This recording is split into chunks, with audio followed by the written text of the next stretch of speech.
Hey everybody, this is Mike. Today is May 17th, 2020, and welcome to part two of going deep in the Susquehanna. And this is to me really my what really interests me about this topic, where I find it the real gold to be. And so I'm excited to do this. And on a couple levels, the information that's going to be presented is just it's so, it's so solid in its mysticism. Like you're going to see all of this, really, really um, uh, these etheric links, these mystical links. Some of them I do believe was done consciously, but the majority of this, I believe, what I'm going to present is going to be a reflection of kind of the substrate or the substructure of, the reality which we experience being human on Earth. But it's not just about like, oh, look at all these kind of like cool, like stories or coincidences or synchronicities, as much as it is that it's pointing to something. And what it's pointing to is really significant at this particular time on Earth. I've been talking about a lot lately about this worldwide initiation in which we are experiencing, and it's both as collective as any experience which I think is that I know of that has happened on Earth, and I mean that never before has such a large percentage of the population on Earth been in the same sort of quote unquote hardship situation, being stuck in home and, not knowing what the future holds and all this sort of stuff. So it's very collective, but it's also very, very individual. And, it's my opinion that individuality, of experience is, kind of dictating what the future holds. And I'll go into this point in another video, but it's not just an initiation which we're going through. It's a specific type of initiation, and it's a coming of age initiation. And so understanding or looking at the scenario from that perspective is going to maybe give a more of a broader view of where you can find guidance.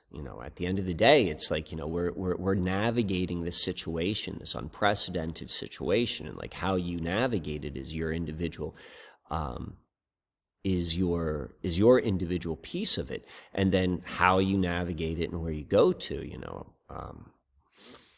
My opinion is like that really is going to be setting up what is to come in really grand and almost like beyond imagination sort of perspectives. But I just like kind of I'm open to the weird stuff. That makes more sense to me. I think that's logically a more accurate description of our reality than the rational explanation of what our reality is here in life. But anyway, what all of this is about is ultimately like tools and clues as to how we navigate this situation. And it's going to come back to this topic of what this presentation is about, and what this presentation is about is this concept of goddess, and specifically how goddess is tied to the Susquehanna River. But before I go into it, I want to just talk a little bit about this concept of goddess, because it's got there's a lot of ways of looking at it. It's a complex topic. We have a lot of different understandings of like what the historical this historical link of what goddess was to culture and to the people that lived before us. But I want to what I'm hoping to get at is what at least the way I comprehend or analyze or understand this concept of goddess, which is much more fundamental and is applicable. By fundamental, like it's the base. And so like as we get into more and more different specifics of how an idea can separate and be different, when you understand the base or the foundation should be true in some degree in every iteration of the different separations or variations of an idea. So in this case, like, goddess, like there's all these different things about goddess and goddesses, but like there's a foundational element, and what that foundational element is, and what makes sense to me, is that there's undoubtedly a, I'll call it a mechanism, that's one way of looking at it. There's a mechanism which is driving life. And we have all these different words for it, we could call it a god, we could call it a goddess, the Tao, but this force, and goddess makes most sense to me. It's like, you can hear the difference between like a masculine telling of the story of the god history, and then like a more feminine context of the same thing, telling it with like the goddess, and like a more what I would say transcends like, the human expression. That's like kind of what the Tao is, because it's not male or female. It's both. It's the integration. But it's all talking about the same thing, this flow of life, which is, which just drives everything day to day. And that's what, when I see and I talk about goddess, like that's the word which is being used to describe it.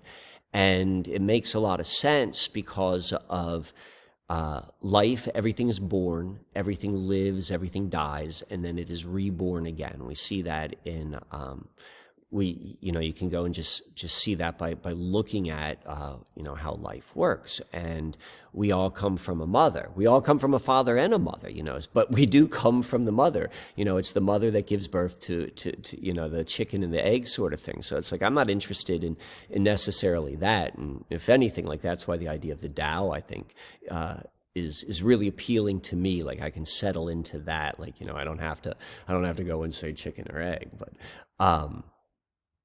but that's what this is about, and that's what these clues are about. Because when it comes, like, I was just talking like thought, like abstract ideas, but when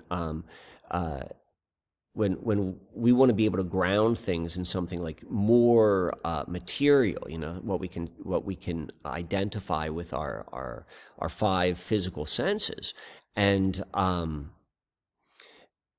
the idea that like literally like what a river is, like we understand, like regardless of like how much we can think, we can appreciate the fact that we're maybe living in a mystical or mysterious environment, and we can imagine that trees are not exactly what we call trees to be, or the river is not exactly what a river is. Like, I mean, our understanding from a rational mind, what we've all been conditioned in terms of understanding or interpreting reality, that is for the most part like the foundation for all of us. And so there is when I'm talking about, or when I look at rivers, my understanding, and this is almost like reverse engineering, is there is considerably more significance to the mystery of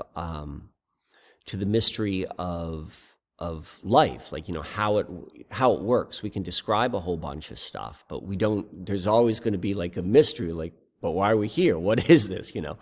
And there's a surrendering to it. So somehow the river, the physical river, and we can't fully get there because we've been conditioned to like think like a river is this physical thing and it does this for the environment, but it does something else in terms of managing the flow to life. And when looking at it from that way, we begin to understand with greater appreciation of maybe why the ancients, why flowing water, really all fresh water, had like a very significant purpose, and there was a great deal of reverence towards life itself, and there has long been a tradition of an association with the concept of goddess with water. And so how that makes sense is the water in this mysterious kind of way, and we don't have to quite understand it, but it controls, or it manages, or it dictates this flow of life, this birth, life, death, rebirth. And this is true with really all religious practices. It's like a surrendering to that. And that is what I think all of this information is pointing to. It's going from like me talking about ideas or concepts or theories, and I'm like, look right here. I think this is true with all flowing water on what we call Earth. And within that, there are different, if I want to use circuits is an example. I go to circuits or neural pathways or etheric pathways or whatever as examples. But we can see the different flowing bodies of water as different circuits.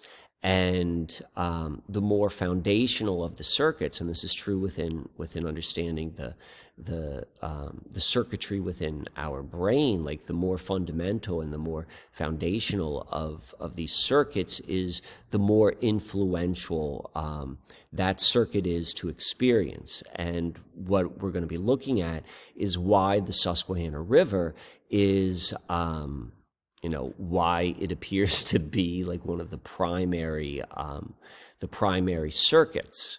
I'm going to go into this last point before I jump into the presentation, and it's that when I talk about like the flow of life, I'm not saying that like, I'm saying that in the most literal sense. It's etheric in the fact that it doesn't seem to be like, it's not real. It's like a current in the river. It's like you can't grab it. You can't take it. You can't take it out of the river, but it's undoubtedly something. And so there's this current, and that's what dictates life. And by becoming aligned with these natural occurring currents is like we're surrendering to the flow of life, and we allow it to take us upon the journey. And that is so significant right now, because we are at this point where we don't know what the future is, and all you can do is kind of like, as it relates to like navigating, is recognizing how to navigate, and the better the feedback mechanism is on the better your feedback mechanism from life is. Like, life is going to give you feedback as to like where to go. That's our synchronicities. That's when we see these coincidences, these things pop up. Like, that's the flow in action. And so the more connected you are on the fundamental level of the flow of life, the more you're going to get feedback, and the more obvious and the more like in your face it's going to be. And that is how, the navigating of this time period, it's the only way to navigate it without surrendering to the navigation which is being provided through, the computer box, through that sort of message. And realize they're doing the computer box is just mimicking what's happening naturally. Like, if you just think about the advertising algorithms that you see on like Facebook or whatever, like, oh, I was just having this conversation, then I got this ad for like whatever, that is dictating the flow of your life. That's an artificial way, but it is a reflection of the truth. And that's one of the reasons I like to talk about the synchronicities in my life so much, is because it is I'm hoping to inspire to begin to look at the synchronicities in your life as well as guidance systems throughout this time period. So, 15-minute introduction. I like to try to keep them short. Like in my mind, I'm thinking like I want to do like a 2-3 minute introduction, but it just starts flowing. So, it's going to be what's going to be. So let's go jump into this. Let's jump into our presentation. And let's do this. All right. So I'm going to start with this quote. And this is from Robert Louis Stevenson, author of Jekyll and Hyde, Treasure Island, lived around in the 1800s. And so this is from a book which is quoting this quote from Robert Louis Stevenson. And when I had asked the name of a river from the brakesman and heard it was called the Susquehanna, the beauty of the name seemed to be part and parcel of the beauty of the land, as when Adam with divine fitness named the creatures. So this word, Susquehanna, was at once accepted by the fancy. And it's an interesting quote in a lot of ways we can go into, but I just want to bring up the name Susquehanna and just how it's a beautiful sounding name, just like the sound within the ear, just like and that SQH sort of sound. It's similar to Sasquatch. That's been brought up a lot, and like this kind of like and I particularly like multi-dimensional Sasquatch as an idea, but like of these kind of like higher or more mythical understandings of life. But we want to start by looking at the name of Susquehanna, and this is where the name was solidified in our collective understanding. From this map here, this is the John Smith map of Virginia. First came out in 1612. This is tied into Jamestown, to Pocahontas. It's tied down to the birthplace of the British Empire, the birthplace of the United States, and the birthplace of globalism. So this is like, as it relates to a marker, this is a key marker. And what we can see in here, let me zoom in. So we've got right here of this map, here's the Chesapeake Bay right there. And we've got this particular person, and we're going to go to this person, and we're going to look at it in a moment with greater detail. But this is a Susquehannock, and we see on the top of the Chesapeake Bay, you can see right here, it says the Susquehanna flew, and this is where the first time, or where it was really established that this is the name of this body of water. And there are lots of names. We'll talk about that in a moment. But this body of water exists without a name. Like naming something is significant. Like from a mystical, magical level to like just like a consciousness level. Like as soon as we name something, we're separating it into an individual piece. And part of being able to work through reality is this dance between like separating like what things, how they're different. That's doing all of this separation and breaking things down to smaller and smaller and smaller and smaller pieces. That's very, very logical, and that's very, very rational thinking, and that's we have like an over stimulation of that in our education system. And then the other part of thinking is understanding how everything connects, and it's the dance between the two. And naming does that. Like naming is when the thing that is first name, and we saw that in the quote. Like it was brought up in idea, in concept, in that quote on the Susquehanna of like Adam naming everything.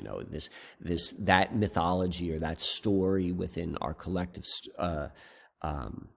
experiences. With the Bible and the naming of everything, and like breaking it down into different pieces. It's given us our experience and allowed us to develop this one rational part of our mind, but we also have to understand the big picture. And the second part of naming is maybe like more mystical, more magical. Like in when you look into a lot of magical practices and mystical thinking, you'll see that there's a great deal of power with the person who names something. They have a power over that which it names. There's also ideas of like, if you understand the true name of something, you have great control over that. Like, regardless if that's an actual statement or not, I think it's probably pointing to a truth. I don't know what actual names may be, but it seems to make sense that would be the nature of our reality. And again, remember, like throughout the human history story, is there have been people who understand more, have a greater knowledge base and understanding of how stuff works than other people, and by withholding that information, they have power. And so this is one of the things which I think is or one of the ways which power is being withheld by not understanding like the true nature of naming things. But anyway, I mean, the whole point of all that is like, this is where it begins. So we see there are a couple things. This is the first time where this map has a big historical significance. It was the primary map for this region for, I don't know, like 100 years, and everyone got on the same page that this body of water is called the Susquehanna. We see it's named here, and this is where we also get the name of these people who are called the Susquehannocks. In truth, we don't know what they call themselves. We could see this house right here. This is where it's saying they lived. Interestingly, this is where I live, like in the same sort of area. This is the fort, actually where that X is right there. That's pretty much where the 40th parallel in the Susquehanna River would be. If you saw the secret on the Susquehanna, I get into like the 40th parallel, how it's identified here. You see how it's like mirrored 04, the 39, the 41 are regularly expressed. But anyway, so this is where it was first named, and this is where our journey begins. And right here, let me go back to this. Just like demonstrating, like the body of water we call the Susquehanna. It had multiple names for the Susquehanna River. The meaning of the name from two languages differ. I mean, that's just two languages. The Iroquoian name for Susquehanna was Gawanowanewa Gahunda, meaning the Great Island River, while the Algonquin name Susquehanna has been interpreted as the Long and Winding River. Here's another description. Susquehanna comes from the Lenape, which spoke whose language was within the Algonquin family of languages. And here it says like it means oyster river. And here's another place where it's that the title of the river is mile wide, foot deep. And here it says muddy river, winding currents. We're seeing all of these different sort of definitions. I think that's probably just like the tip of the iceberg. There are probably many names within maybe these language families, but probably other language families for the same body of river. My sense also is, what's typical, I mean, I'm not a linguist or anything, but what's typical within culture is the more significant something is within a culture, the more they value it, the more names they have for it. And I mean, just like think about how important money is to our society, and think about all of the different slang terms for money, or like sex for that. Like, I mean, there's so many different words, but like, how many words do you have for like school bus? Maybe like 2 or 3, because school bus doesn't quite have the same degree of significance. And my sense is for the people who were like living on the Susquehanna, like, there was a really significant in their day-to-day lives, and and in their spiritual life as well. And so there are probably multiple names. And realistically, when I hear the the definition of these definitions which are being offered for what the Susquehanna means. Like they're very, very like they're very one-dimensional. Let's say, like, it's describing what it is. Like it's a muddy river. It's a fast river. It's a river with islands, and I think there's definitely a truth to that, but I think there are probably either different connotations within those words, or different words entirely, which are the name of the more spiritual or mystical association with what that body of water was, because that's just common sense. There was a deep spiritual connection between the physical environment and the people who lived here. So of course they're not going to call something like a river just like, it's this immensely like important part of my spiritual experience, and I'm going to just call it like the river, which is muddy. There's going to be, it just makes sense. It's going to be deeper. This is my favorite thing, which I found, my favorite definition, which I found online. Origin of Susquehanna, from early Susquehanna, name of an Iroquoian people in an unidentified Eastern Algonquin language, from name of the river. Meaning of name unknown. I think that's probably that's the most honest, or maybe the truest. But we're gonna go a little bit deeper, because that's what we like to do. We like to go deeper. So within the Algonquin Indian language, there has been identified a very, very strong correlation with the ancient language Gaelic. And Gaelic is like early Irish, and it's associated with the Celtic people, who are not just limited to living on the British Isles or in Ireland. They lived, their culture expanded throughout the mainland of Europe, and it was further, and possibly, and it seemingly, was part of a much greater culture. But nonetheless, the point I want to say here is there's a correlation. There's a strong suggestion of this Algonquin language having a similar root to this Gaelic language. And where this is often seen the most is in the name of rivers themselves. And so here are some examples. The Merrimack River in Algonquin, that's an Algonquin word. It's accredited as an Algonquin word, and it means deep fishing. And then in Gaelic, a very phonetically similar sounding word, Moramarach, means of great depth. Merrimack, Moramarach. Pissaquata in Algonquin, white stone.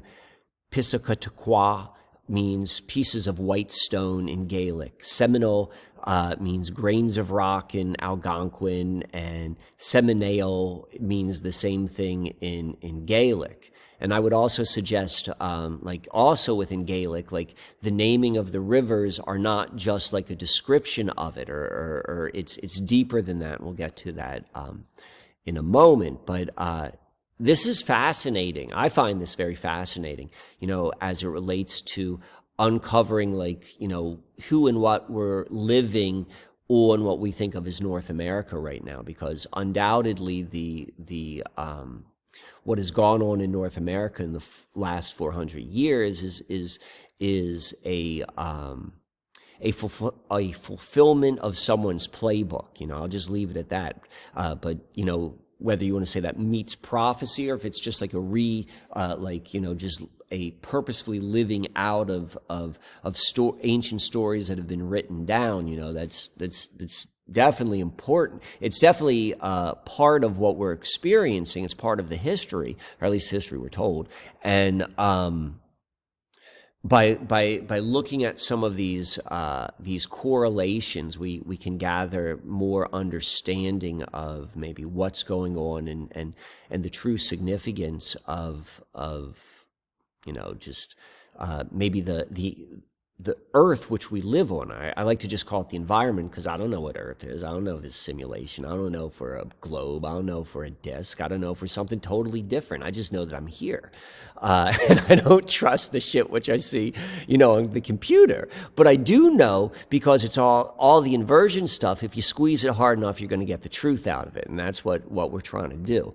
So anyway, if you're interested in this stuff, like Barry Fell, he was this guy, this Harvard professor who wrote a bunch of books which were highly controversial and mainstream rejected in when did he write these? Like in the 80s, the 70s, and the 80s. But he gets into like a lot of this analysis of language and looking at like of the native people who were living here at 400 years ago, and then comparing it to like who may have been living here much, much longer before, and how those two connect. So Barry Fell, there's some good stuff there. I found this book right here is also very good because it's not quite so academic. It's more like storytelling, but it does this really amazing job of linking together Olmec or Mayan culture, like the people of Central America from like 1,000 years ago, and comparing like the how similar it was to the Phoenician Empire, back in like the Mediterranean area, and it does it like through looking at like weaving techniques and clothing techniques and beards and all this sort of stuff. And there's really, if you like this stuff, I would recommend that book. And like, here we see that there is, I don't want to go too far off a tangent, but I brought this up and I want to give some direction for anyone who's intrigued by this idea. Is we looked at an Algonquin Gaelic language connection, and here we could see there's a Celtic, which is maybe another way of describing the Gaelic language, and Phoenician similarity. So all of them are connected. There's a whole lot more in this story, and we can see it in many, many different ways. But let's go back to our map. So this is our map, and it's really important to watch if you want to understand the backstory. Watch The Secret in the Susquehanna, where we look at like who's behind this map with their organizations and so forth. But we can see it all goes back to John Dee, and before I connect it to the John Dee, we're going to connect John Dee to this character right here, the Susquehannock, and what I think is very evident, and putting on is evident when we put in our steganography classes. So steganography is the practice of hiding information, secret information, in a public document. It's different than like encrypting something. That's like with a code. So steganography is more artistic, and it is exactly the sort of modus operandi or technique which was used by the people who were behind this map. I mean, that's just by understanding the history that these were steganographers, and it just makes sense that there's going to be steganography in the map. And in my opinion, this is the most significant piece to really look into. And the reason why I'm saying is, like, if this is all about a map, if that's what the main purpose is, explaining this area. We've got this diagram, which is really, really important. And, this is where we get the Pocahontas story. Powhatan, this is Pocahontas's father. It's being depicted right up here. But we look at this figure right here, and notice how it just kind of like jumps out visually. Like there's nothing really competing with the eye. There's so much darkness in here. It's kind of like, you can't really see the detail, and there's all of this detail. You can get lost in the detail, and this is tons and tons of detail, but everything around this, all of the background, it's like, look at me, jump right out. So this figure is the third iteration. I guess it's the second iteration, the third version of this figure. And this figure goes back to drawings from the Lost Colony of Roanoke. And Lost Colony of Roanoke was the British tried to establish a colony in the New World, and then it didn't succeed, and this was like probably like 20 years before the establishment of Jamestown, and that was the one which did succeed. And then came Plymouth, the Plymouth colony. That's the third. But so this here is from the drawings, and it was by John White, who was the governor of the Lost Colony. My personal opinion is the Lost Colony was it was a sacrifice. It was, that was part of the sacrificial ritual of what needed to happen first before the establishment of the British Empire and of the New World. And all this ties back to John Dee. He's the visionary behind the British Empire. And all of these guys who are behind these drawings tied back to John Dee as well. We have to remember John Dee, he is accredited. He's the guy who made huge advancements within sea navigation. He was the first to apply Euclid geometry within navigating at sea. And it is from like a practical purposes, it's through this like advancement, this leapfrogging in navigation, which allowed like the little country known as Britain to eventually like leapfrog over Spain and Portugal and larger at the time empires to become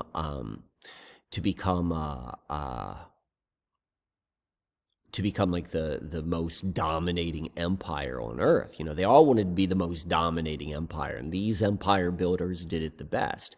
And it is my contention that what John Dee, for whatever reason, he like knew where. Not only did he understand navigation and he could teach them, but he knew where to tell them to go.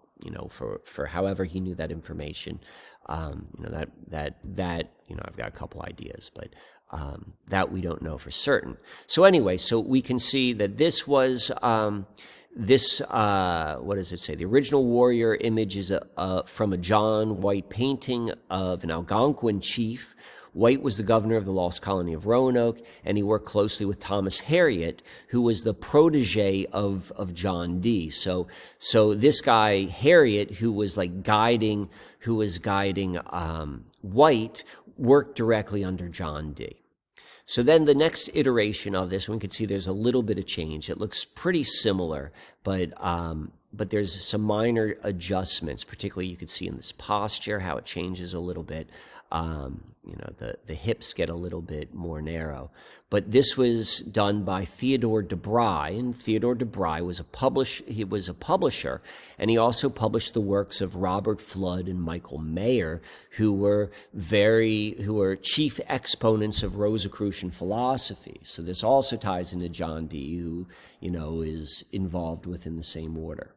And here we see our third iteration. We have our Susquehanna warrior, and this came out. I think this is probably even the year John Dee is said to die. I think he died in 1612, but it's mostly credited to Francis Bacon, and Francis Bacon is who picked up the torch after John Dee in terms of leadership of a certain direction, specifically as it related to the opening of the New World in the British Empire. So we talked a little bit before about Gaelic and Celtic. Here we've got. A lot of the stuff we can't say for certainty, but what I can say for certainty is there's a lot of stuff on the internet which ties in John Dee with Druidism.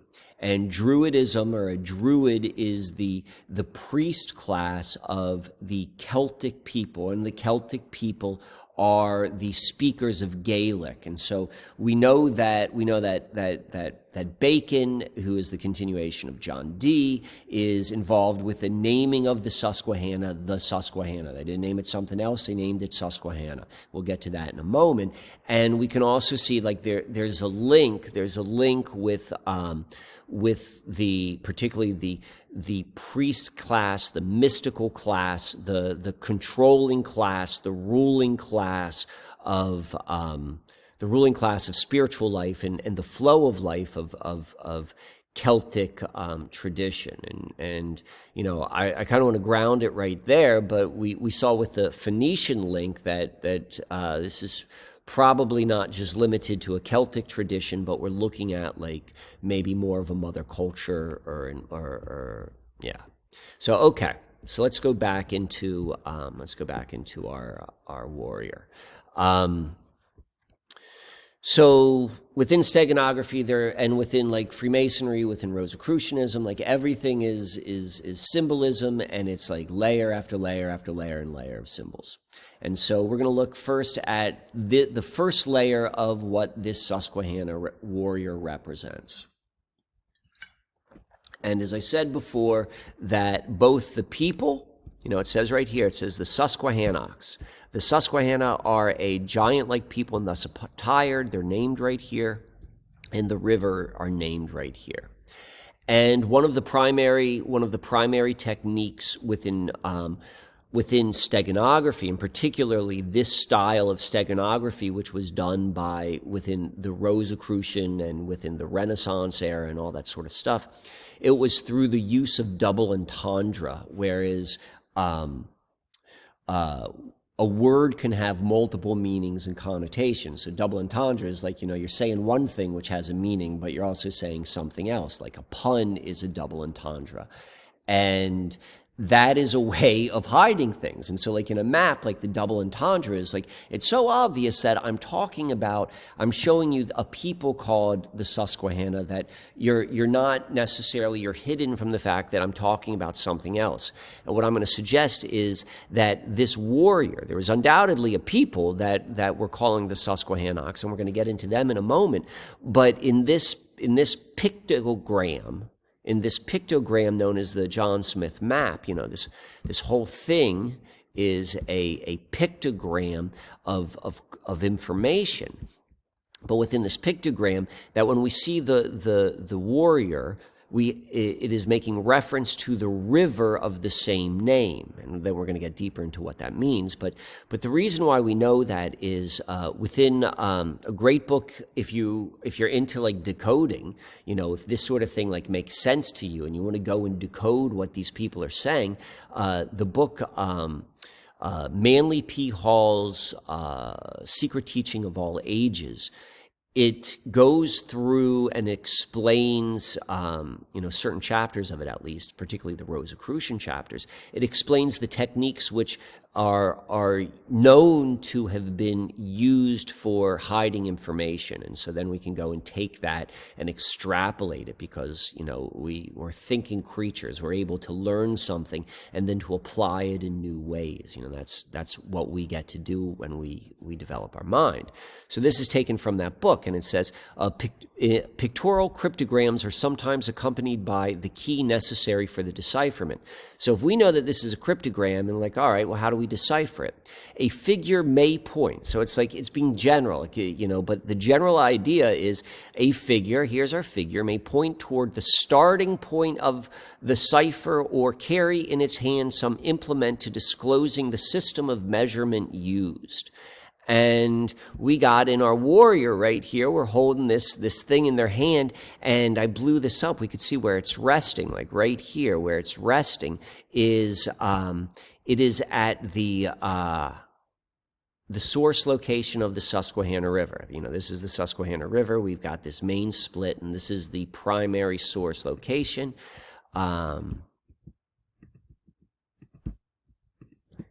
Here's the Chesapeake Bay. Here's the Susquehanna River. This is the Juniata. This is like just north of Harrisburg. But here's the main split that we saw earlier, and then this is the beginning of it. This is where we have Cooperstown right now, and we've got this right next door, right, pointing, resting right upon it. And, you know, let's go and make this and we'll treat it like a hypothesis, like, you know, according to all of the information, this should be a code, a pictogram with steganography, and maybe it's going to be pointing to what it is, what the key to the cipher, the key to disclosing the system being used, and the system being used is like this Susquehanna warrior is talking about the river. All right, so I'm going to come back to that, but in order to understand like why that's significant, we're going to go down this path. So, the religion of the ancient Celts, the religion of the Gaelic speakers, the Druidic class, and river and well worship was significant. The practice and the understanding that within water is this is which they tied the goddess. I talked about goddess in the beginning. This is all goddess worship, and so the Celtics, the practice was recognizing, was understanding. I mean, this understanding probably in a way which we do not, how reality works, and understanding this concept of goddess, that which gives life, that which controls life on earth, that rules over death and rebirth, is tied to water. And so that was the belief system. This was the practice of these people. And it's not just Celtic. You know, we see it with the Phoenicians. We see we see it through the language connection. Go and look at Vedic culture, and you see like this, see how important river worship and river goddess worship was. And so there was a knowing of something. And within the practice of the Celtic culture, there was the worship of a particular river. And when we say river, from a Celtic perspective, we're also naming the goddess, the river and the goddess which it was associated with, because different rivers had different goddesses and they had different qualities. And that just makes sense, that like, you know, just like there's so many different parts of life and expressions of life, and different, like, you know, different rivers, different currents of life are going to have different flavors, just like, you know, they're different colors, they're different sounds. And this is more fundamental. And so within this Celtic understanding, there was a very, very significant river goddess, and her name was Sequana. And it's not exactly the same as Susquehanna, but when we saw before, when we looked at all of the comparisons of Algonquin words to Gaelic words, you know, they're not exactly phonetically, as in from Phoenician, they're not exactly phonetically similar. So, you know, there's a precedent we're seeing for that. And just like we have the Susquehannocks, or the Susquehanna River and the Susquehannocks, we have the same relationship of the people that were supported by and worshipped the Sequana River, and therefore the goddess were the Sequani. There's all sorts of different. I don't think there's I have not found anything I'm confident with, which is a universal explanation of an understanding of the Celtic river goddess system, their belief, because there's a lot of contradictory information. So I'm going to show you some of the information, some of the different things that jumped out at me. But like Sequana, we see location in Britain. It's an earth goddess who lived beneath the rivers of Britain and could only be seen if the rivers were drained or low from drought. Goddess of many other rivers. So the reason why that's underlined is one is this idea that there's a hierarchy of different river goddesses, and Sequana is at the top. She's an earth goddess, though, so keep that in mind, because she's a river goddess, but she rules earth. She rules over prosperity, earth magic, water magic, and purification. The fact that she's being tied into ruling over earth is one of the reasons why I believe what makes sense is why the magical altar was put on the Susquehanna River, is because it is the ruler of earth magic. But I also want to point out that it says that she resides in Britain, because who Sequana is and known by, and the Sequana people, they lived in modern day France or in Gaul. So I just want to point out there seems to be this ability where it's not so, you know, materialistically tied, like, you know, the physical location with a particular whatever we want to think of as goddess is tied to one river. So this idea of maybe moving around, you know, that's a possibility. We're looking at this, we're exploring, we're opening our minds from what we have been taught to think, to like, just becoming more flexible with imagination. So Sequana, who is the Sequana? What is the Sequana River? It is the Seine. If you've ever been to France, if you know what Paris is, that's the river that runs through Paris, is the Seine River. It used to be called the Sequana. And through the Roman invasion, Julius Caesar who's credited to renaming the Seine to Sequana.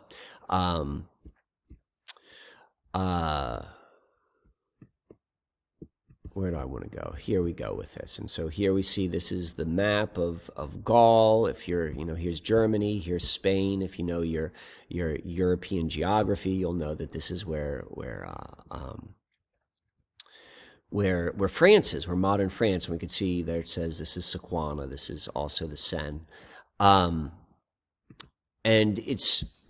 I want to bring this point out as well, and we're going to get into this a little bit deeper, is like, this wasn't like all rivers, all bodies of water, wells and lakes, they were associated. You couldn't have one without access to this force which is being tied to goddess. But then that being said, there's going to be various like hierarchies and degrees.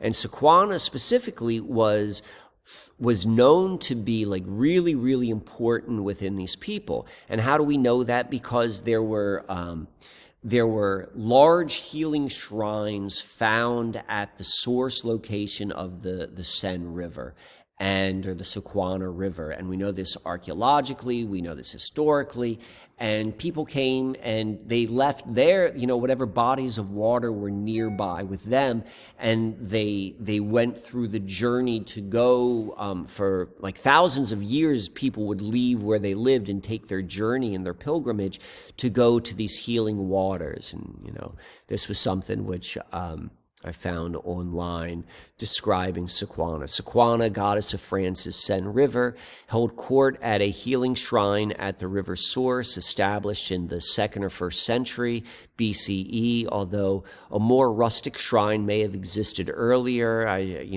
Although a more may, yeah, of course it did. The Romans later expanded it into a major sanctuary, building 2 temples and other structures with springs and pools, documented evidence dating back at least as far as the 1st century BCE indicates her springs were considered to have healing properties. Modern research has failed to identify any therapeutic minerals. So they're telling you right there, they're looking for therapeutic minerals. So either the water has changed, or there's something we're not recognizing, or the healing properties derived completely from spiritual sources. I take all that stuff with a grain of salt. Like I think there are literal truths to what a lot of this stuff is going to be pointing to, but we don't quite understand it, and it is not necessarily as like looking for therapeutic minerals. I mean, maybe that may be the case. I don't know, but I think this is more fundamental in terms of reality, because this is, again, it's analyzing it from our understanding of how things work that you would need to have. Regardless, the fountains of Sequana at the source was apparently first established in the Iron Age. Physicians, priests, priestesses were in the residence. Healing dreams were incubated and hydrotherapy practiced. The reason I want to point that out is the fountains of Sequana. That's like a specific location in France where the source location is. And rather recently, like in the last 10 years, it has been renamed in France, and it's now known as Saint Germain. And Saint Germain is, as a name, is tied into Francis Bacon often. I'm not saying this is a good thing or a bad thing, there's a lot of different takes on what Saint Germain is, but what I do want to go and really iterate is the same symbology keeps on showing up, and by the naming of the town, that's very much on the level of reality of municipalities and legal systems. So, that is where it is most real on that level. So let's keep on going down.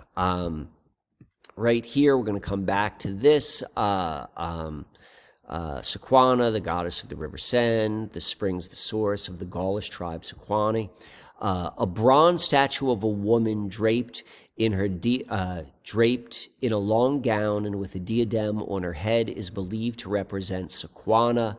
And so what they found was all of these different artifacts doing archaeological digs where the Roman and the pre-Roman temples and structures were for Sequana. And this is the best preserved one. I believe this is in the Louvre. And this is Sequana, and we're going to come back to this imagery. Here, this talks more about what is known of Sequana.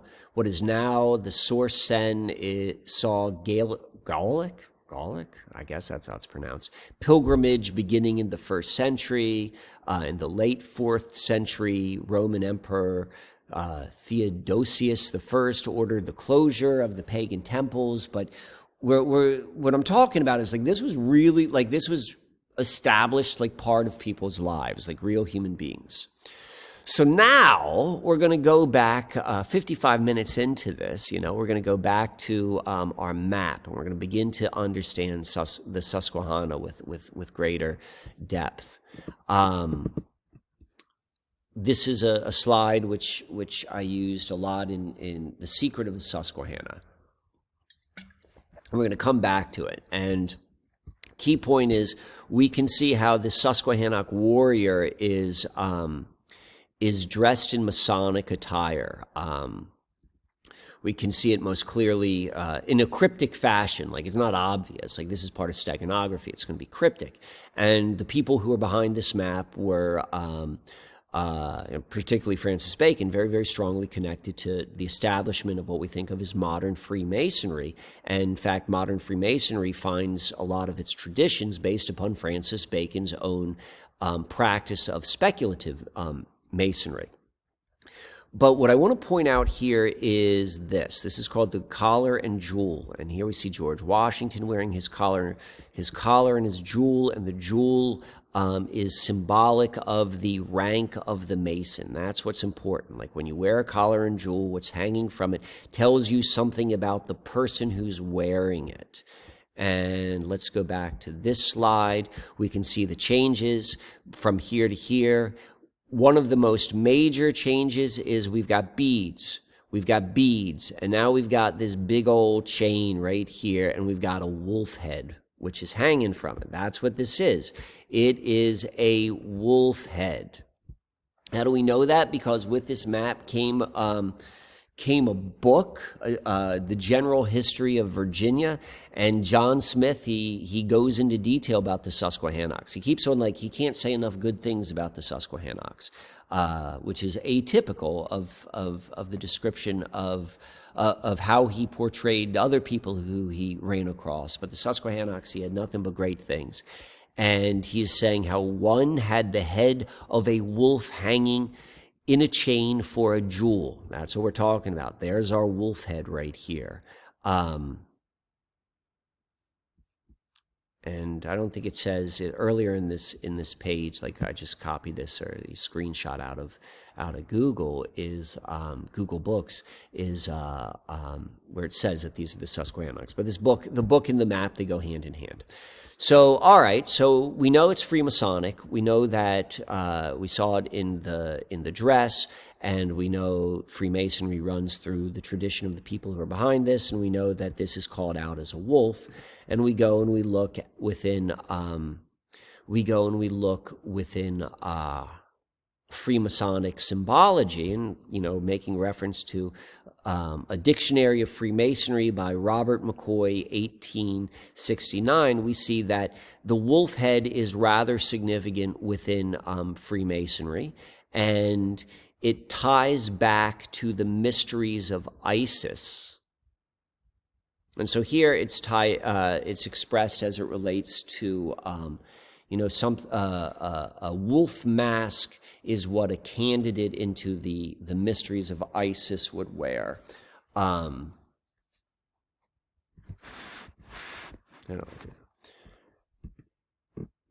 but for this, without getting, because we're kind of like playing with ideas and we're investigating, I want to be a little bit looser with this and just say, like, there's a correlation. If this is the river and the river is dressed in Freemasonic, it's being named as Freemasonic, there's taken like a Freemasonic ownership by that, and then it is saying that this river corresponds with, or the rank of this river has to do with Isis, or the cult of Isis. We don't want to get too much into that. We just want to start to see these correlations. And so now let's go back to Sequana, right? Because this is Sequana. It's the Seine. It's who runs through Paris. And who is Paris? Paris, or why is it called Paris? Because the city of Paris was initially named after those people who live there, and the people who live there, we think about them as the Sequani, but, another name, particularly for Paris, because, there are islands on Paris where the people were living, and these people were worshipers of Isis. That's what Paris represents. So this, from this book in the 1830s, The Transactions of Royal Asiatic Society of Great Britain and Ireland, the worship of Isis obtained throughout Celtic Gaul, as in Italy, error, I don't know what that means. Rome was found. She is an indigenous divinity, not of exotic adoption, the capital of the Franks, and the abode of the Celtic Parasi. Takes its name from the goddess whose statue was preserved in the Abbey of Saint Germain. Now we got Saint Germain again. We're dealing with the same sort of thing. And this is found within Paris. It's saying, like, the people, the Celtic Parasi are the worshippers of Isis. We see it said again right here. There's the Temple of Isis, was the location of Notre Dame in Paris. Paris, Isis, we're seeing the same symbology. Now we've got this symbol of Sequana, which is phonetically the same as, phonetically similar to Sequana, working in the same ancient language of the people who are behind this map, and we also are tying it into Isis. I didn't want to go much into, like, goddess, particularly from a mythological perspective, but there's this idea of there being one goddess, but she has 10,000 names. We're talking about the same thing, the same quality. To me, that's this underlying, what the underlying flow of life, and that is the goddess.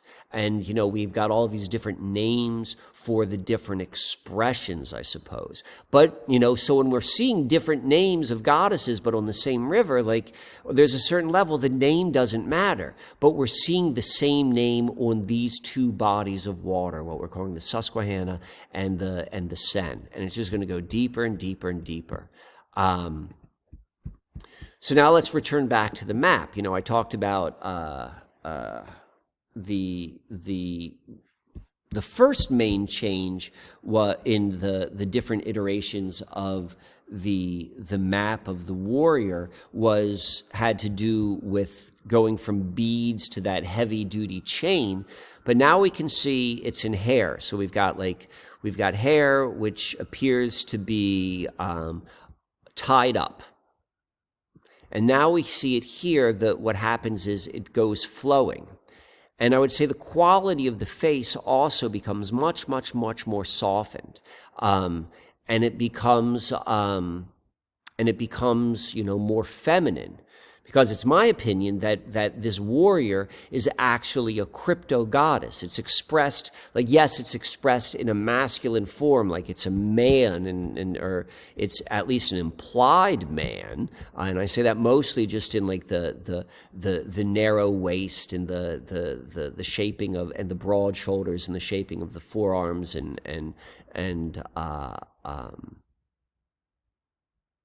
the structure of the ankles.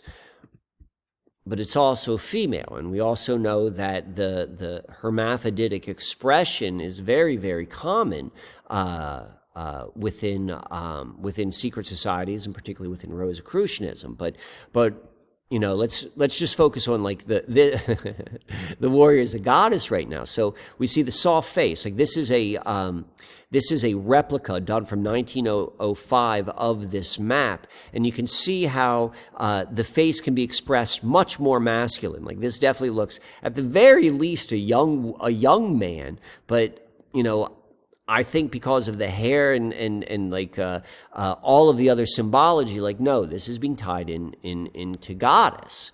And even more importantly, going back to the original point, was this flowing hair. And we can see like in this Botticelli painting of the goddess Venus, that she too is expressed with this flowing hair.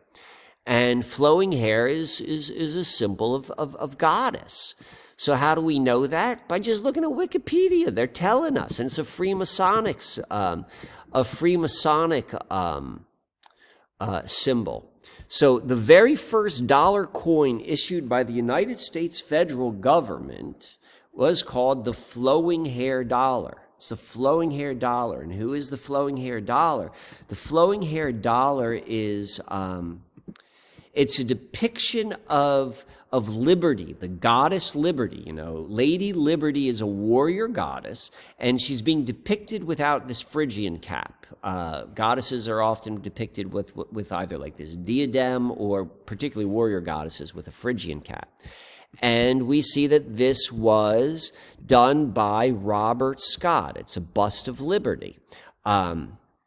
Robert Scott. I mean, this is, not only is, he's a Freemason, but he was an important Freemason. He had to be very skilled in understanding the symbology, because he's the dude who got to do all of the engraving and designing for very significant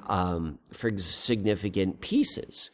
Again, the naming, the first, all of this has to do with like the owning. That's part of like this kind of like magical practice. When I name something, when I put my first here, like, I am it's in alignment with spiritual law, but I'm saying like, I'm the one who owns it. Like, as we saw in that original quote with, Robert Louis Stevenson, it's like, Adam named it. By him naming it, it becomes, more or less under his domain, and particularly if you know the first name. But we see here, and the point of all of this is that flowing hair is specifically tied to goddess, to the warrior goddess Liberty, and it is told through Freemasonic symbology. It's the same sort of stuff. This map came out in 1612. This was done in 1794, 182 years later. Same symbology. Let's keep going with this. Here we've got, the maps of Gaul and France. This is good. So, okay. So we've got this right here. So here's the Seine right here, and we can see how it empties out into the English Channel. This is where it empties out. This is where it is.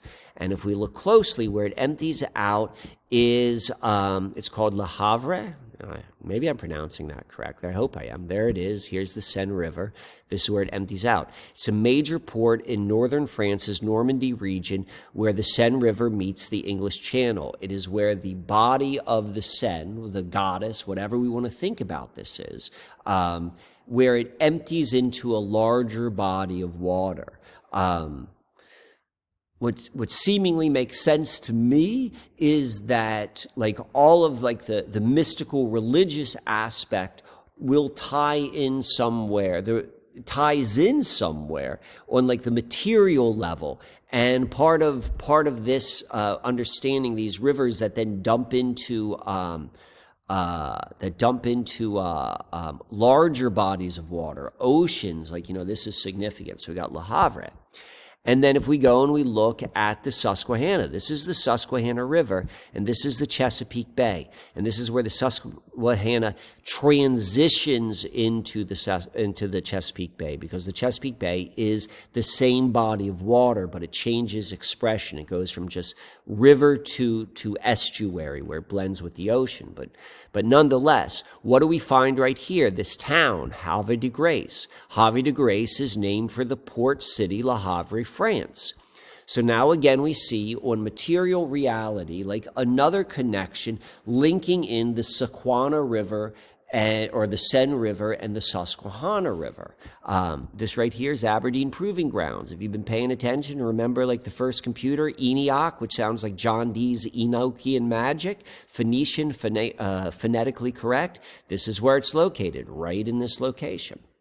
So now, this slide is from, I think, part 2 in the Secret on the Susquehanna. This is, you got to watch these videos.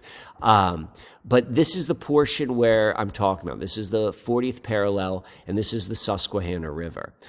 This is the epicenter, which is being pointed to time and time again. At the center is where we find this symbol, the circle right here, right on the 40th parallel, half a mile from the river itself, is where we find a park. And in this park, this is what it looks like from above. It is a crescent moon and sun, same symbology, and which is a hermaphroditic symbology. It's the masculine and the feminine. It's the blending between of the two. It's the Tao. It's the higher expression of the primordial forces that create Earth, I suppose. But anyway, what we find there, let's move out of just this and let's look at it geographically, what towns are there? And I call this the goddess corridor. Remember, all this is goddess. So we've got these 4 things. Here's the Susquehanna River. Here is that 40th parallel. This is where that park is. And the first thing we see is this town of Columbia. It's located right here. Watch the video Goddess Susquehanna. I go into the history of Columbia because it's really significant. But who's Columbia? Why is it named Columbia? Columbia is the name of the liberty goddess of the founding fathers. This is the name of the liberty who's on the liberty bust. Here she is in her Phrygian cap. Remember we're talking about Phrygian cap? There she is. That's why Columbia is named Columbia, because she was it used to be called Rites Ferry, but that was on the short list of potential sites of what would be the nation's capital, which was eventually the District of Columbia. What is Columbia? The root of Columba, or the root of Columbia is Columba. In Latin, and that means dove. We could thank the great Freeman Fly, in a documentary he put out probably 20 years ago about the hidden goddess symbology found throughout our culture. And, we go back and we look at the dove and goddess within, going all the way back to Sumerian culture, and we see the mother goddess was known as the dove goddess.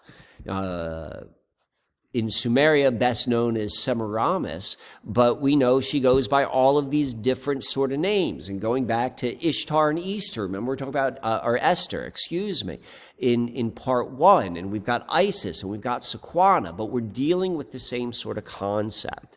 And we see, at this very significant location, we've got the name of the mother goddess.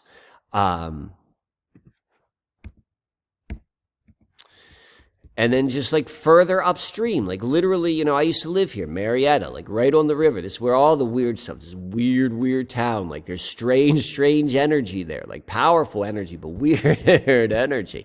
We've got Marietta, and Marietta is phonetically similar to Marianne. Who's Marianne? She is France's liberty goddess, wearing her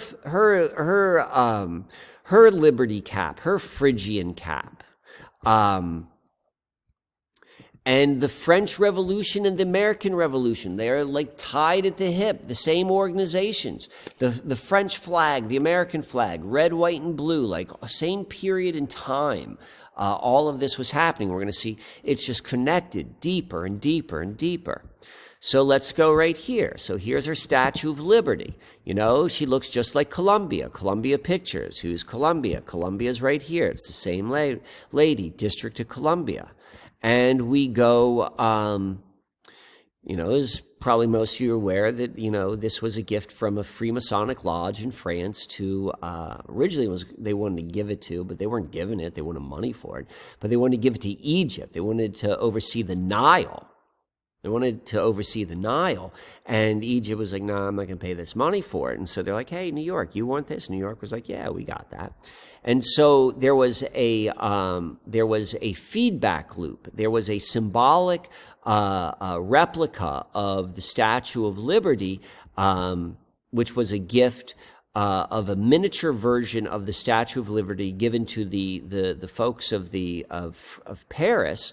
And we can see that this miniature is in the Sequana River. It's in the Seine River, and you can see like the scale is much smaller. So now remember our where were we? Here's our goddess map. So we've got this, we've got this. Now we're going to go up here. This is probably about 25 miles upstream, right here, Dolphin. And what do we got right there? We've got this. You know, the truth behind this Pennsylvania mystery was revealed 25 years ago. No one in the town of Dauphin, here's our Dauphin. This is the river. This is the Susquehanna River, and we've got this. Now, I'm not suggesting I do not think that this was put up here by secret societies in a way to like connect with the Sequana symbol on the Susquehanna River. No, I think it's much, much deeper than that. I think the people or the person who did that, they did it for whatever logical reasons made sense for them, but they were also riding a deeper current because they lived on this river and they lived in this place, and this is just what naturally showed itself. This has to do with ruling of the undercurrents of life. So now let's go and look at these side by side, and you could see they're even in the same proportion and scale. Like this is on an old, this was a support structure for a bridge which once crossed the river. And it's narrow. Like if you could imagine, we're looking at it from the head-on perspective, it's going to look narrow like this. This is probably square in shape, but still, like, you know, the height off of the river, and just like, you know, how it's alone. Like there's an obvious parallel. Let's also point out that Dauphin County, that's what this is. This is Dauphin County. Harrisburg is the capital. Harris, Paris. You know, we've got all of these strange correlations. And Dauphin County was erected. You know, why they're calling it erected, I think that's interesting. On March 4th, 1785, part of Lancaster County, which was, you know, what all of this is right here, Lancaster County, which connects back to like the War of Roses in England, but it was named after Louis Joseph Dauphin of France, the first son of King Louis the 14th. And I want to say he died. So there's also like kind of like, you know, there's a sacrificial correlation in that as well. But we've got another correlation linking this river, linking this area between France and here it's Pennsylvania. And we also, in part one, we saw the Marie Antoinette and the French asylum, which is also on the river. But we're going to keep on going because we're going to get into like even more weird stuff. We're going to go down a little bit more onto the stranger coincidences, and we're going to look at C. This is 3 Mile Island. You know, if you don't know, 3 Mile Island was the first large-scale major like nuclear power plant mishap. Second one being Chernobyl, the third one being Fukushima. And this was a major, major world, like all eyes of the world were on the events that happened right here on 3 Mile Island, right there. There's your 3 Mile Island. 3 Mile Island incident. Kind of talks into it. We got Jimmy Carter walking around. He's walking around with the then governor of Pennsylvania. That dude eventually becomes the under general secretary of the United Nations. Obviously, he played his part well. But 3 Mile Island is also known as, and we're talking phonetics, we're talking magic, we're talking speaking words. It's known as TMI. TMI, which sounds a lot like Tiamat. Tiamat. Now we're back into goddess again, and it's even stranger because, or more grounded because the story of the 3 Mile Island incident, and I've read that there I've seen that there are enough different looks at what's happened, and one very conspiratorial look is like the whole thing was fake as well, like this, it didn't really happen, it was just like like a worldwide ritual. I don't know. But nonetheless, there were some strange things occurring to it, because 16 days prior to the 3 Mile Island incident, which was a partial nuclear meltdown, it happened on March 28th, 1979. 16 days earlier, there was a movie, a pretty big movie, like big enough or recognized enough that it was nominated for Academy, I think, for Best Picture, called The China Syndrome. And it was about a nuclear meltdown, and it came out 16 days before. And so it really peppered the collective consciousness mind about like this idea of nuclear meltdown. And then there was, a nuclear meltdown happened. And, there's one line from the movie that says, an area the size of Pennsylvania would be permanently uninhabitable. And obviously that didn't happen, but there's a lot of interesting, that was invoked. This happened almost exactly 1 year, 1 year later, I think it was 360 degrees. So like an ancient year, because that used to be 360 days, which corresponds specifically with the circle, 360 degrees. And that's 360 days was an ancient solar calendar, but 360 days later was the erection of the Georgia Guidestones, whether they're linked, I think they are, but nonetheless, so we've got TMI and Tiamat, the story of Tiamat ties in with 3 Mile Island, just in the fact that of how when she fought with Marduk, she turned her enemies, the bodies of her enemies, their poison filled their body instead of blood. And with nuclear meltdowns, the concern is leukemia, that your blood's gonna become poisoned.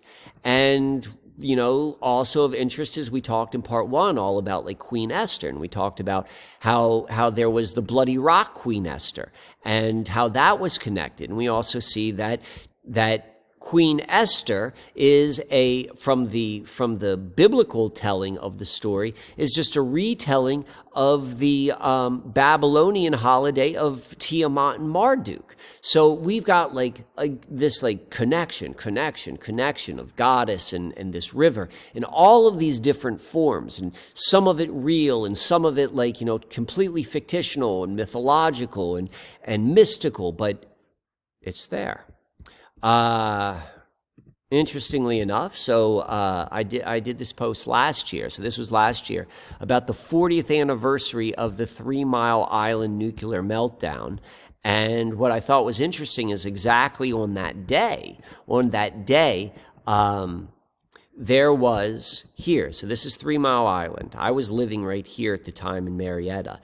And I think I was giving a presentation right here at Drager Farms that evening, but on the 40th anniversary, what we have right here is Lancaster County Solid Waste. This is like an incinerator.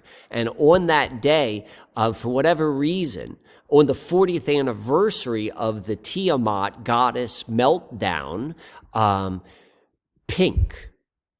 a pink plume came out of the incinerator, which is always like very white. They're burning all the trash there, and it looks white. But for this day, on the 40th anniversary of Tiamat, it was pink, and that was a big enough. It was a big enough thing that it was covered in the newspaper. I think I took this from the local news station, but it was recognized, and if you're going to be as literal as possible, pink is the symbol. It's the literal symbol of the female, of the human female expression. So that is interesting. And then if you remember, 2 weeks later, we have the burning of Notre Dame.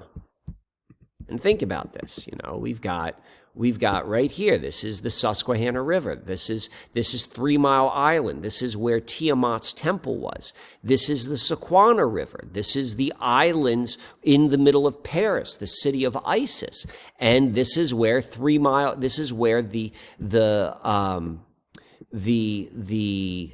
the temple to Isis, the temple to Tiamat in the river. This is where it had its meltdown. 40 years, and I think it was 2 weeks. 40 years and 2 weeks to the day, we go from Tiamat melting down to Isis melting down. The temple to Tiamat, the temple to Isis. Yeah, we got a little bit into the dates. I looked at these right here. 200 years between Bloody Rock and Tiamat. 40 years and 18 days between Tiamat and Notre Dame, and then 240 years and 9 months between Esther to the burning of Notre Dame. I particularly like the 9 months here because that's a human gestation period.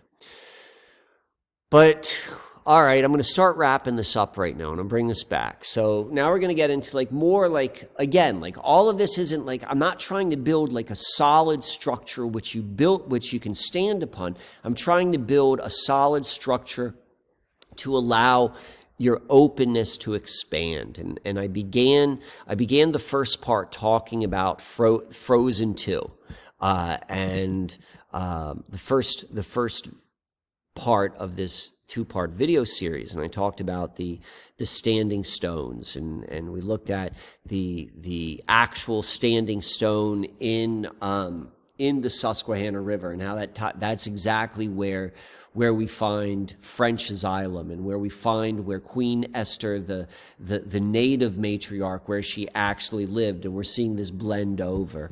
But we also, we know in the movie there are 4 stones, and stones being very, very significant within this storyline, which synchronistically Disney, the ultimate controllers of the imagination, they're sharing, whether consciously or not, they're sharing these clues to the puzzle, and we saw a link right here. And let's go and look at other stones. The main branch of the Susquehanna River, it's in Cooperstown, New York. Right here's the Baseball Hall of Fame. This is Lake Otsego, and then this is where the Susquehanna begins. And right here, you can see that's called Council Rock Park. It's sits just 2 blocks from the Baseball Hall of Fame. Here's Baseball Hall of Fame, Council Rock Park. Why is it Council Rock? Right here, right in this spot, right here where it transitions from lake to river, is this stone, this boulder, which for the most part, normal level of water height, just a little bit sticks out. It's not particularly significant, when you see it. It doesn't jump out at you like this. That jumps out of you. You visually know that that's significant. Regardless of for whatever lens you want to call that significance, mystical, geological, this thing is out of the ordinary. But this is at least how we see it now. It sits right at the beginning of the river, and that's a big deal. But where I'm going with all of this is this Council Rock, and when you look at it, you keep on bumping up across this idea of Council Rock was this famous meeting place of the Indians, who lived here, the Iroquois Nation. And the Iroquois Nation was a great, great, powerful people. And this was a significant location of where they would meet, their meeting place. It's their famous meeting place. And my guess is, as we go and we look at how, at the very least, how the Catholic Church would go and build their churches on top of the holy sites of the people whom were conquered. It was because there was a recognition those people knew where the power spots were, and we're just going to go and usurp that power, if you will. This seems to like hint at that. This is a power spot. This is identified by stone, like we saw in this movie, like, rocks. Maybe it's not necessarily this stone, but this is another located stone which we can see with our own eyes linking into this river. And then going back to this key location, right here where this, no, it's right here. It's just outside of the circle, is where we find the Susquehanna River petroglyphs. This is what they are, these large stones in the river, and this is where we find big and little Indian rock petroglyphs. And this is the largest concentration of petroglyphs found anywhere east of the Mississippi River. And this is like almost like completely ignored by archaeologists. There's you could see some of the petroglyphs right there. But this is a key location, and this is exactly where the hidden, where the map, the John Smith map, like this is where they built their structure. But this is the most noticeable thing, the most notable thing of like maybe why to go to this location if they're identifying a key location. And I think they were, because right up here, connected by a stream which leads you straight to these petroglyphs, is where the Rosicrucians built their first colony, Ephrata Cloister. Go see what is that? Mystic Lancaster Part 1. I go into that. And we could see there's this really kind of funky alignment. What this represents is, of the hundreds of boulders which are found in this area, these are the only ones with known petroglyphs. And we can see that they have a strange alignment. That is covered more in The Secret of the Susquehanna. But the point I want to make is this is the third, and I know there are more, but I'm just going to leave it at these at three. Here we're looking at four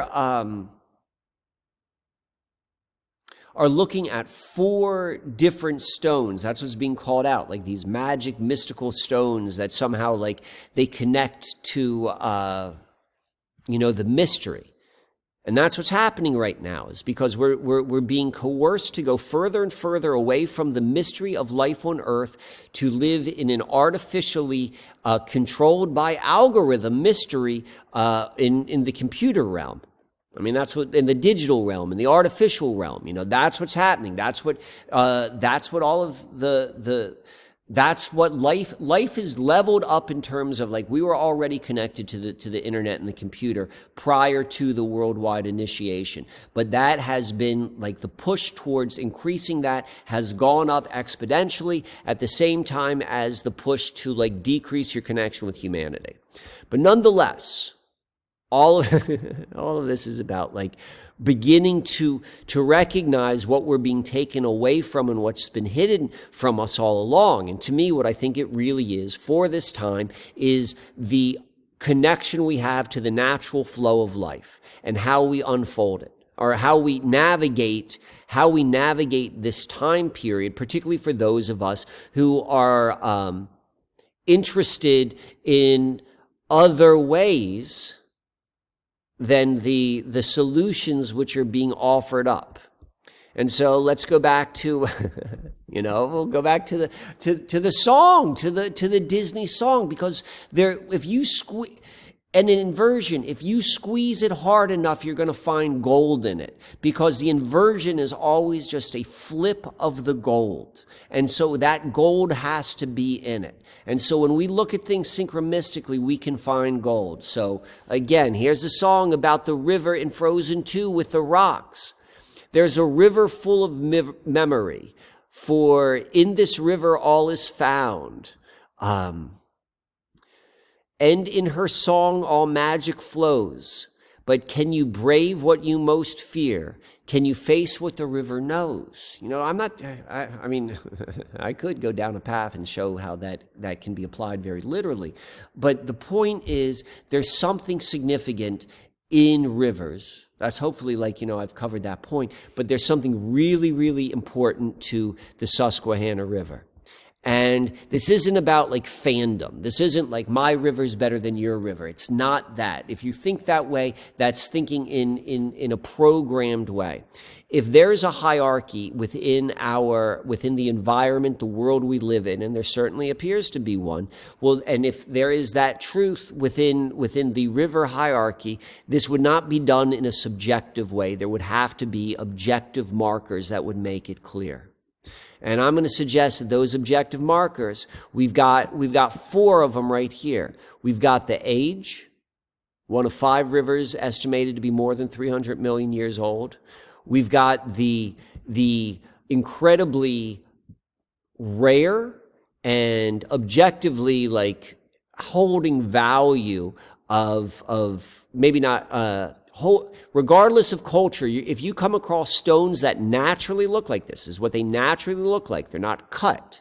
These are great examples, but this is what the Herkimer diamond looks like. And the Herkimer diamond occurs naturally right here. There's no place on the earth where you have this degree of water clarity and double termination on naturally forming stones. There are only, I believe, 4 places on earth where double terminated crystals grow, but only 1 place where they grow that they look like this. But you know what? If there's going to be a marker of an important river, if that is found at its headwaters, well then yes, I'm going to be like, okay, that adds to, and it's the oldest river, that's a key marker. And when we see that this river then transitions into this enormous symbol of life, the Chesapeake Bay in the most literal sense, that this is a symbol of biodiversity and life.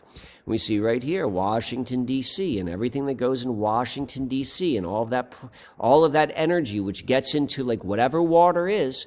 What we do know is water seems to be a holding mechanism of frequency. You know, that's what the whole Dr. Emoto secrets in water are, is that water holds something.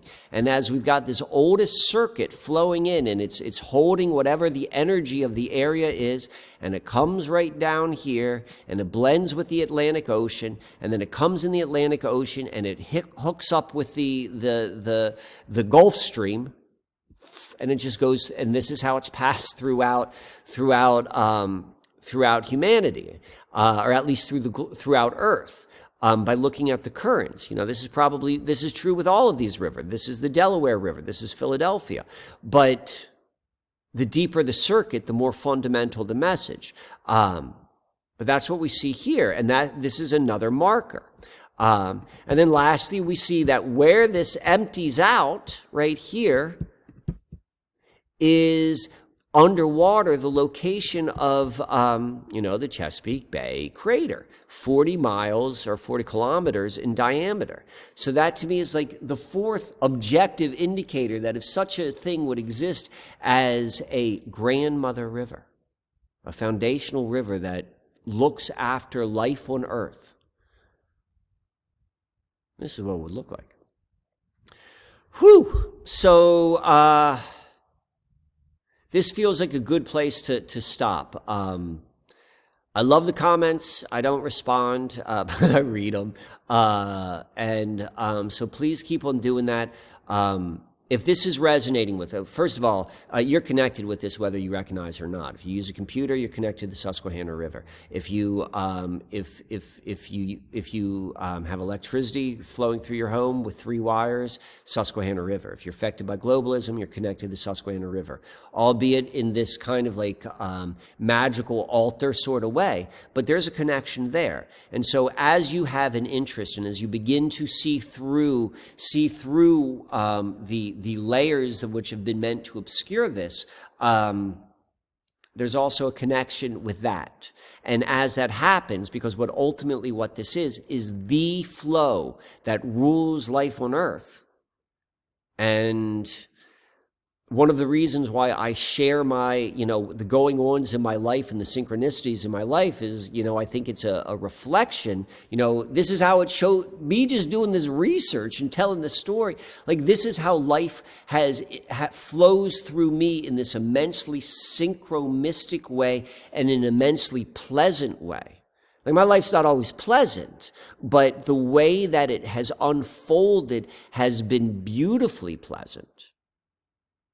That is my connection with the Susquehanna River. As you understand how rivers work, as you understand the grandmother river, as you understand the river in your own backyard, this is part of the way of grounding within you and this environment we find ourselves in, Earth, during this immense time where there is a strong force of trying to pull us in a underhanded and artificial expression of life at this time.